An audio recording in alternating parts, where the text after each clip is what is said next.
You know, we can say all we want, this is the plan and this is how you get to this outcome, but like, is it going to happen?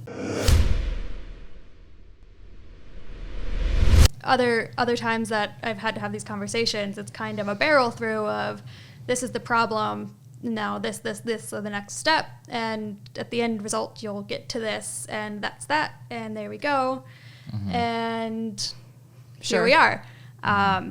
There's less emphasis placed on, well, what can you manage? Can you catch your outdoor cat and give it heart failure meds 2 times a day? Is that good for you and your family and your cat and your budget and all of that as well? And all of those factors play into the ultimate goal. You know, we can say all we want, this is the plan and this is how you get to this outcome, but like, is it going to happen?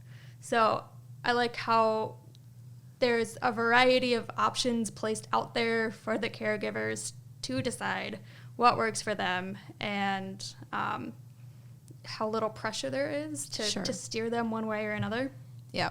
So I think what you're hitting upon is, especially at that like referral level center, and oftentimes you get caught in that trap in private practice as well, where you're there serving the patient, but you kind of get blinders on as to what that means, right? So here's a patient in heart failure. You need to give these meds 2 to 3 times a day, and that's what it is. Here's your meds.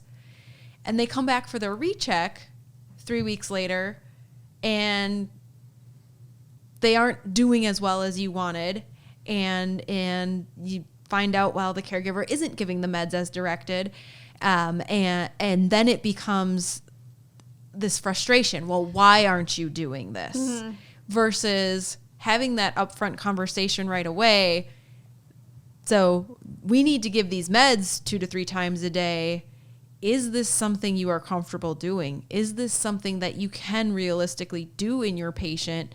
What does it mean if you can't do it? Because then that brings into the conversation that Ben alluded to or a little bit earlier, that we do bring into the informed consent part of it, is the 3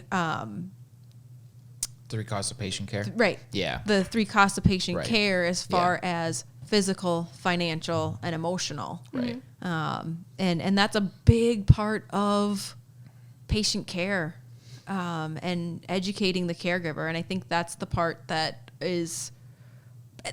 that's the most difficult part of the conversation to have, and I think it gets kind of pushed aside a lot of times. Hey, you made it to the end of the video. Thanks for watching.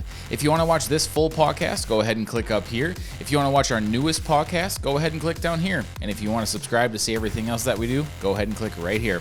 Thanks.